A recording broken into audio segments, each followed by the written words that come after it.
En un mundo sumergido en la oscuridad, sin Dios, donde el pecado ha cautivado el entendimiento, donde muchos viven en tinieblas y la mentira se ha convertido en su realidad, la palabra de Dios trae a nuestras vidas luz y verdad.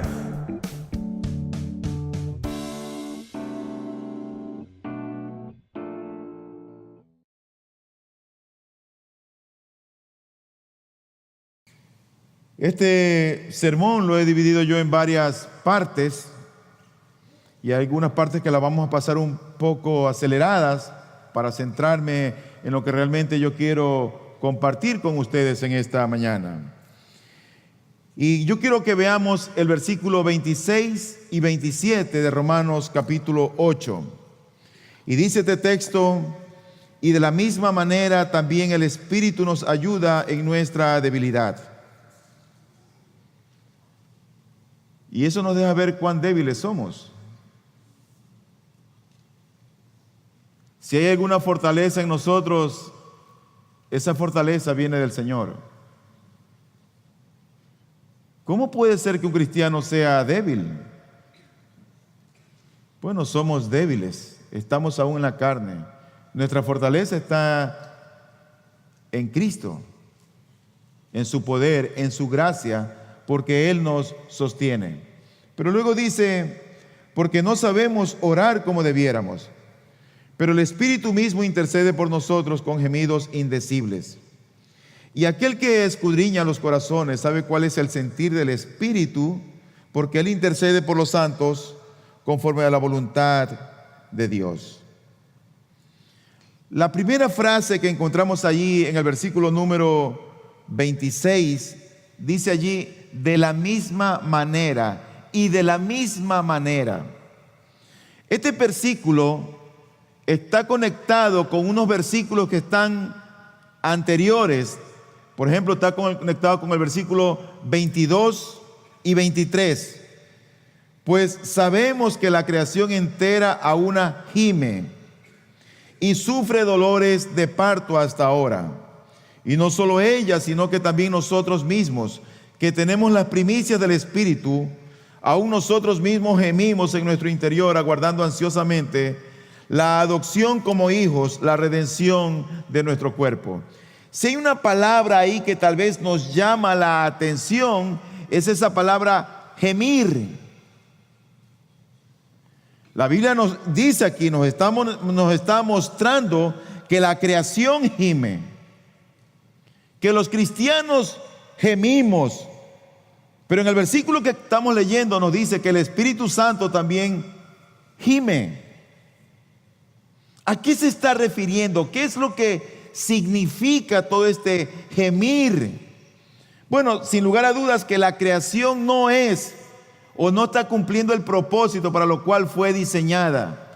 Y la creación mismo está esperando el tiempo de la redención. Nosotros los cristianos, y por eso gime.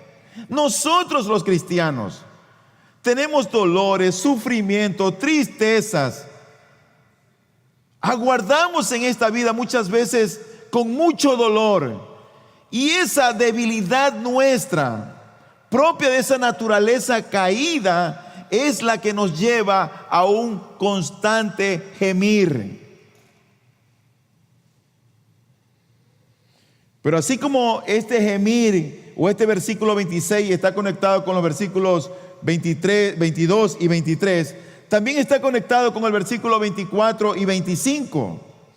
Estos versículos dicen allí: porque en esperanza hemos sido salvos, pero la esperanza que se ve no es esperanza, pues ¿por qué esperar lo que uno ve? Pero si esperamos lo que no vemos, con paciencia lo aguardamos. Y así como la esperanza, querido hermano y amigo, nos sostiene en nuestro tiempo de sufrimiento, así como la esperanza nos sostiene en el tiempo de dolor, el Espíritu de Dios nos sostiene en nuestros tiempos de debilidad. El versículo 26 dice: y de la misma manera también el Espíritu nos ayuda en nuestra debilidad. Si hay un sello distintivo en la vida de cualquier cristiano, como una marca distintiva, es la presencia del Espíritu Santo de Dios morando en él. No importa cuánta teología alguien tenga, no importa cuánto conocimiento tenga, si no tiene el Espíritu Santo, el tal, dice la Biblia, no es de él. Pero nos dice en este texto, y de la misma manera también el Espíritu nos ayuda en nuestra debilidad. ¿A qué debilidad se refiere este versículo 26? Bueno, se refiere sin lugar a dudas a las limitaciones de nuestra propia condición humana. Esta limitación, ¿sabe a qué nos lleva? A que no sepamos cómo pedir, a que no sepamos cómo orar, y muchas veces a que no entendamos, no comprendemos cuál es la voluntad de Dios para nuestras vidas. Y por eso muchas veces tropezamos, flaqueamos y caemos. Porque en nuestra debilidad no comprendemos el plan de Dios, no comprendemos la voluntad de Dios. Pero tenemos al Espíritu Santo como nuestro paracleto, como nuestro ayudador. Qué bueno que es Dios, que no nos desamparó, que no nos abandonó. Porque dice este texto, y de la misma manera también el Espíritu nos ayuda en nuestra debilidad. Porque no sabemos orar como debiéramos. No sabemos.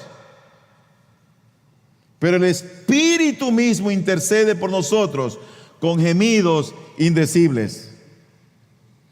Por lo general, nos cuesta descubrir cuál es la voluntad de Dios para nosotros.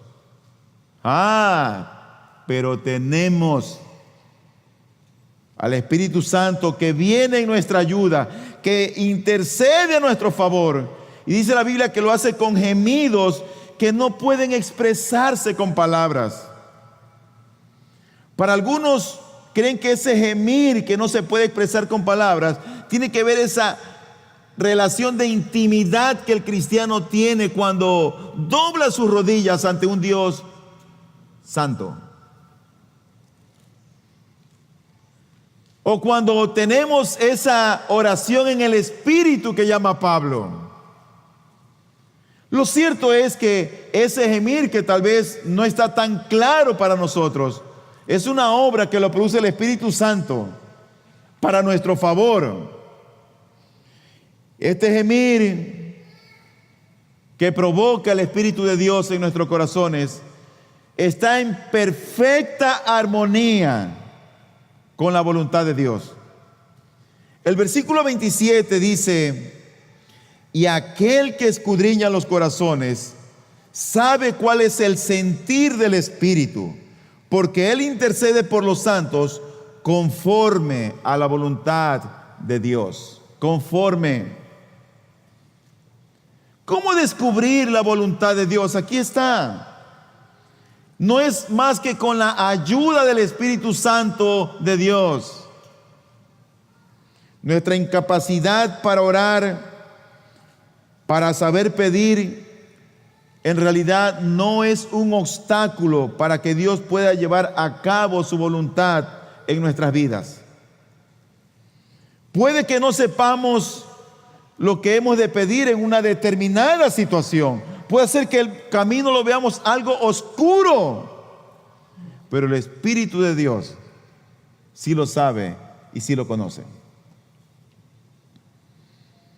Por lo tanto, cuando nosotros hablamos de este gemir, es solamente como esa herramienta, como esa gracia, como esa obra del Espíritu Santo que Dios nos ha dado para que nosotros podamos aguardar hasta la venida, el retorno de nuestro Señor Jesucristo. El segundo versículo o el segundo punto que yo quiero tratar en esta mañana está en el versículo número 28. Y dice el versículo número 28, Y sabemos que para los que aman a Dios, todas las cosas cooperan para bien. Esto es para los que son llamados conforme a su propósito. Yo creo que este es uno de los textos probablemente más mal interpretados de la Biblia. Nosotros nos cierran la puerta en el trabajo, no te preocupes, todas las cosas ayudan para bien.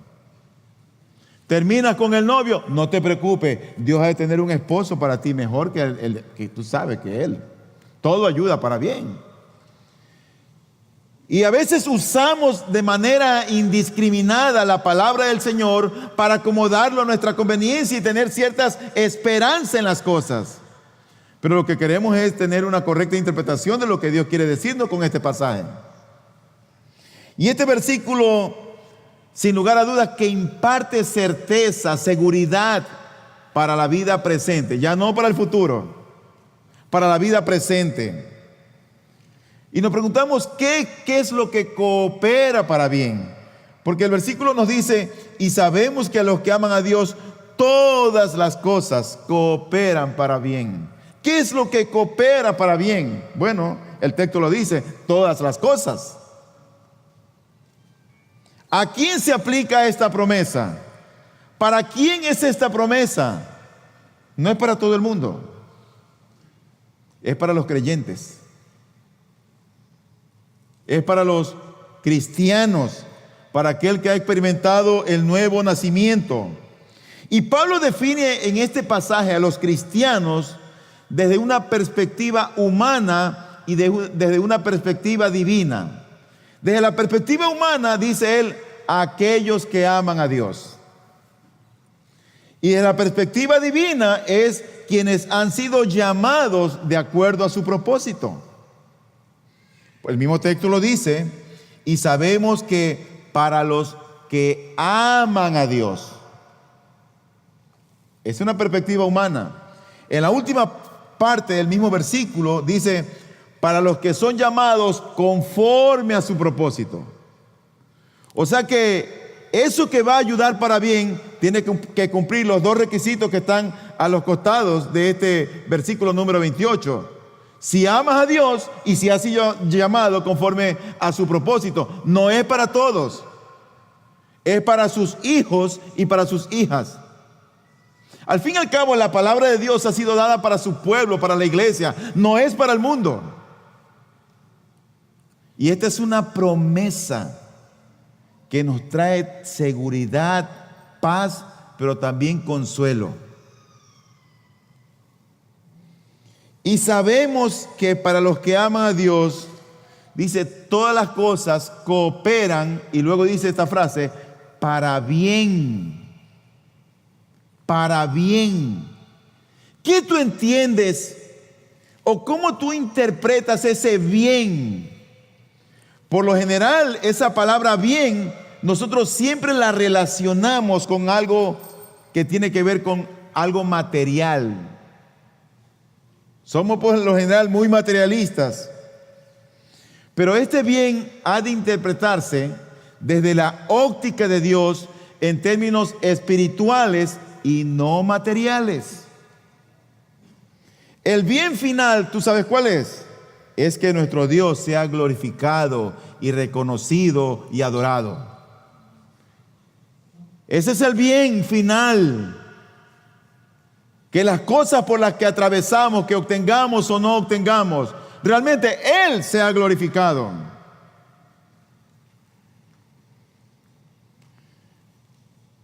Y Él realmente es glorificado cuando sus hijos vivimos como Cristo y alcanzamos la gloria para la que hemos sido destinados.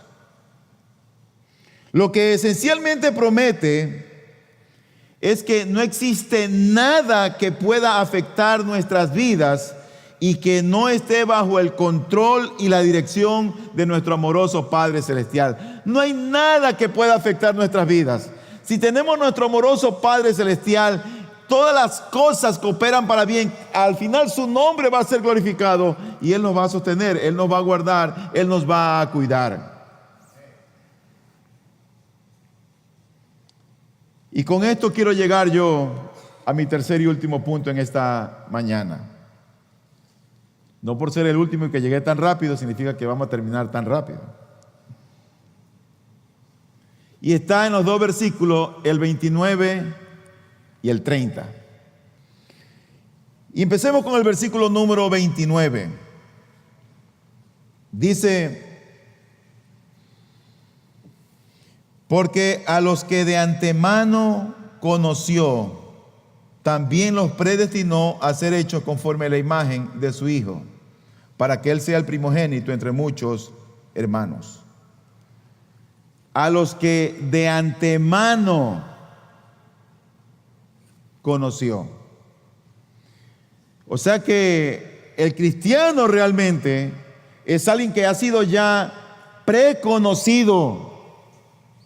Pero preconocidos ¿para qué? En la Escritura, ese conocimiento anticipado de Dios significa entrar en relación con alguien. Cuando Dios conoce anticipadamente a alguien, eso es sin lugar a dudas que va a entrar en una relación con aquel que ha sido conocido anticipadamente. Por ejemplo, en el libro de Amós, en el capítulo 3, versículo número 2, dice: solo a vosotros he escogido, y esa palabra escogido también quiere decir conocido.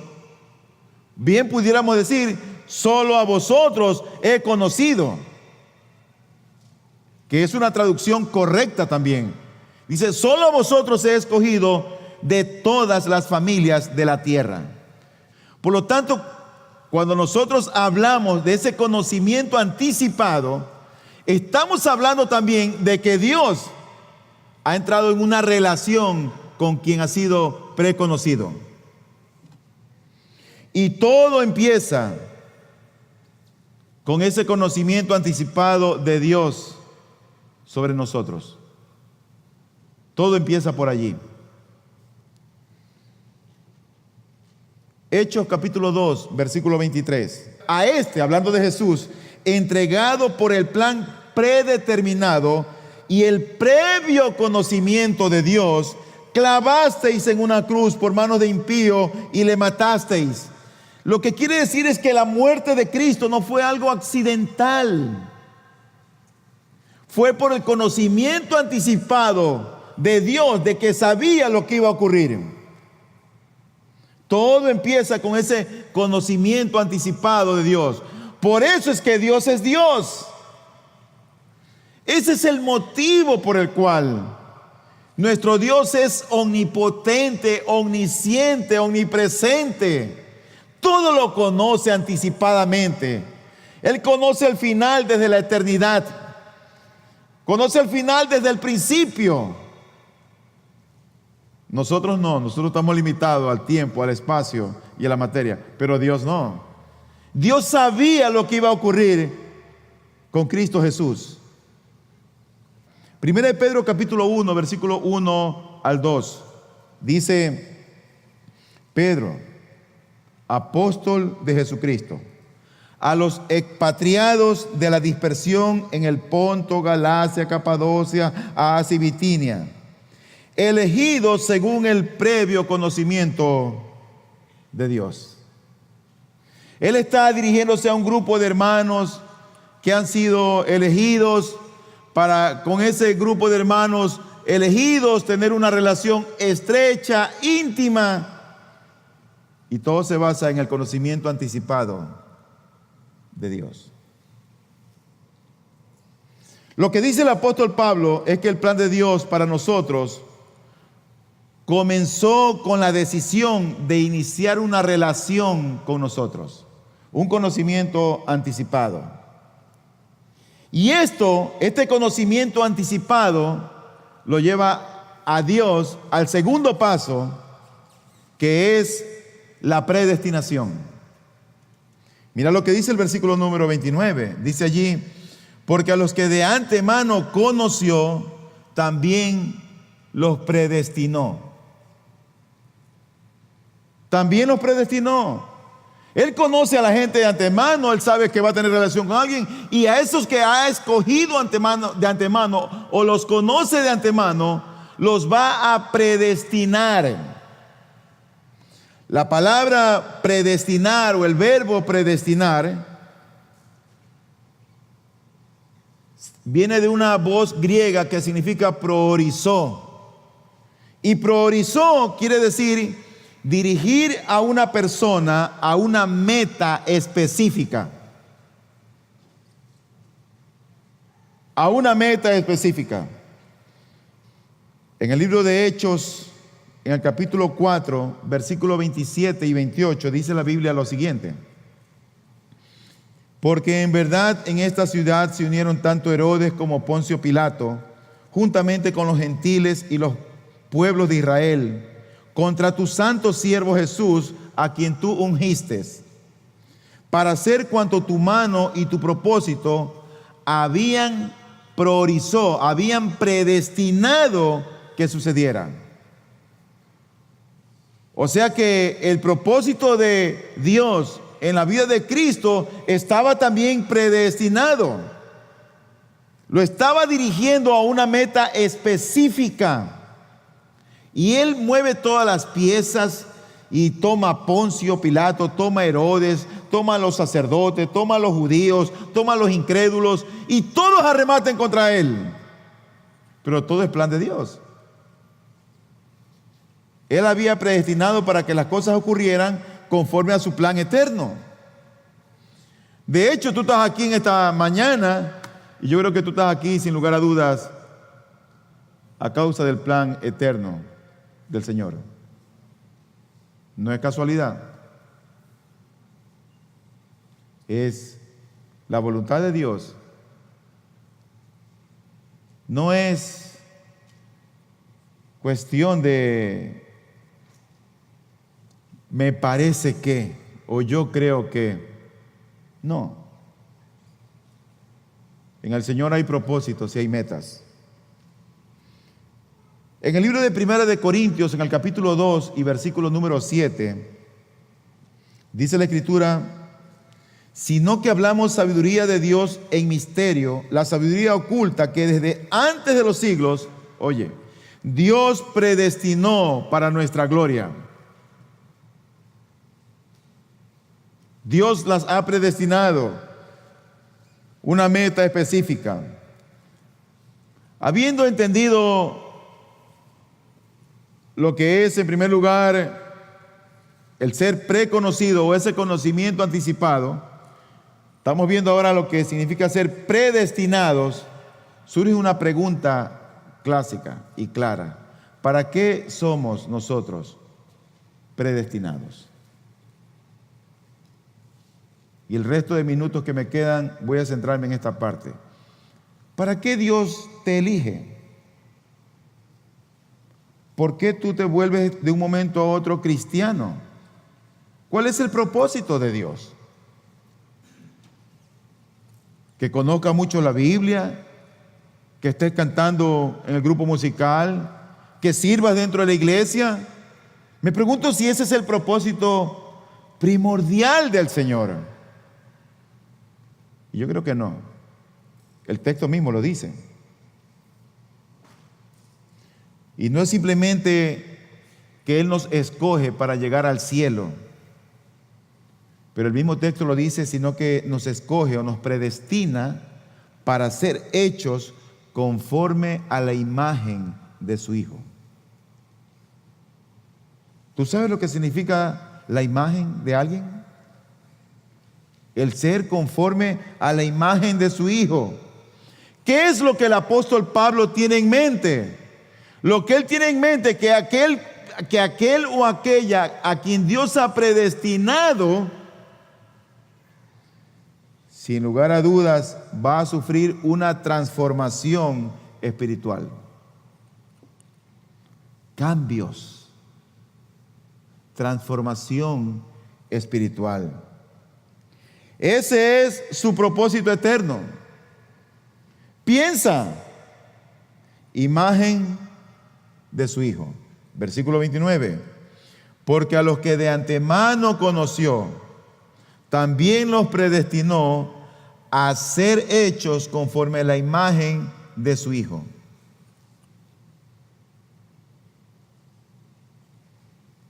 Imagen. La palabra imagen viene de una voz griega que significa eikon. Y eikon, el sentido de esa palabra eikon es semejanza de aspecto y también de carácter. O sea que cuando otros ven a Cristo, deben ver, o cuando nos ven a nosotros, perdón, deben vernos como a Cristo. ¿Cuánto nos parecemos a Cristo? Ese reflejo, tú y yo debemos de reflejar la imagen de Cristo. ¿Cómo la estamos reflejando? ¿Somos una buena imagen de Él? ¿Somos una mala copia de Él? ¿Cuál es la imagen que otros tienen de nosotros? Eso es importante que tú y yo lo meditemos. Nos gusta cantar y servir y ayudar y hacer, pero ¿cuánta imagen somos del Señor Jesucristo? En Génesis 1:27 dice la Biblia que nosotros fuimos creados a imagen de Dios. Dice, creó pues Dios al hombre a imagen suya, a imagen de Dios lo creó, varón y hembra los creó. Fuimos creados a imagen de Él. Pero esa imagen se opacó, se distorsionó, empalideció. ¿Sabes cuándo? Cuando entró el pecado en Génesis capítulo 3. La imagen de Dios que estaba en el hombre, en el primer Adán, se perdió, se arruinó a causa del pecado. Por eso que nosotros creemos en la depravación total. Las emociones, la voluntad, el deseo está permeado por el pecado.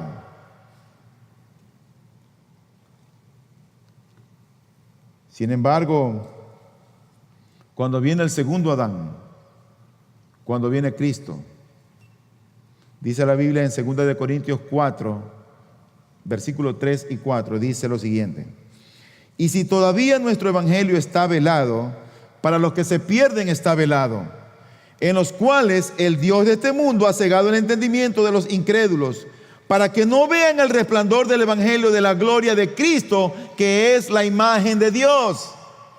Cristo es la imagen del Dios invisible.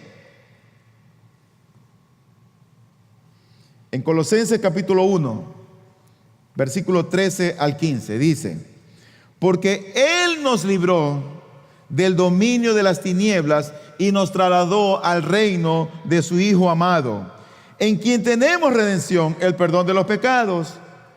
Y oye esto: Él es la imagen del Dios invisible, el primogénito de toda creación. Yo sé que sermones como estos no son muy bien recibidos.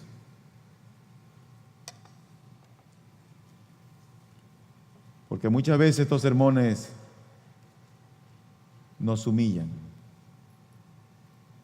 Cuando nosotros pensamos que Dios tiene un conocimiento anticipado y que Él nos escoge, ¿sabe lo que nos lleva a pensar? Es que, o sea que no depende de mí. No tengo yo el control. Porque siempre nos gusta tener control, hasta el control remoto en la casa. Pero sí, estas doctrinas, estas enseñanzas realmente nos humillan. Porque no solamente que nos hace ver lo débiles que somos, sino lo incapaces que somos. No solamente débiles, sino incapaces. En tercer lugar, yo creo que es para este tiempo, porque esa transformación a su imagen no es obra del hombre, sino que es una obra de Dios. Y eso ocurre ahora. Segunda de Corintios capítulo 3, versículo 18, dice allí: pero nosotros todos con el rostro descubierto, contemplando como en un espejo la gloria del Señor, estamos siendo transformados en la misma imagen de gloria en gloria, como por el Señor, el Espíritu.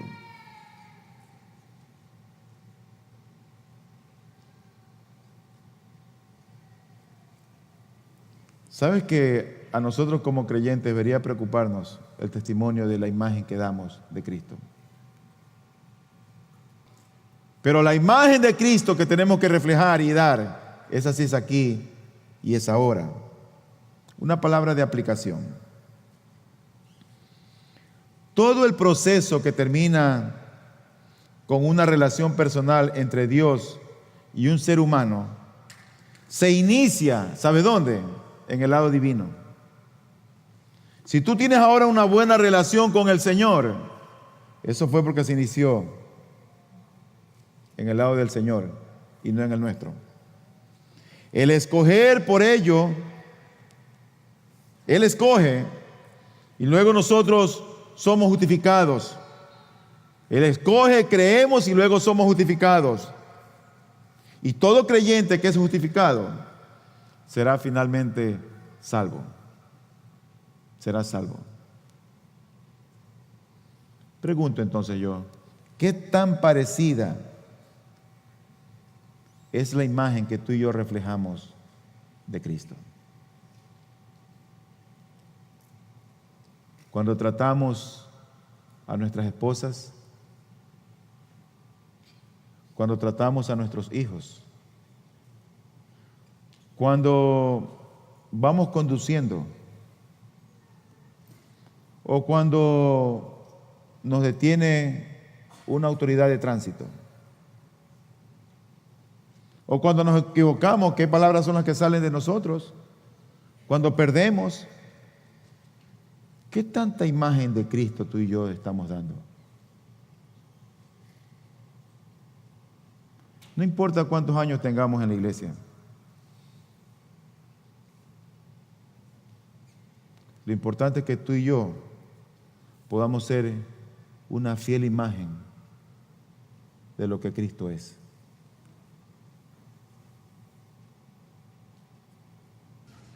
Luz y Verdad llega hasta usted gracias al compromiso y trabajo de personas e instituciones por la causa del Evangelio. Para obtener más información sobre nuestro ministerio y el trabajo que realizamos, ingrese a nuestra página web www.ibpg.es. Deseamos que este mensaje de la palabra de Dios traiga a su vida luz y verdad.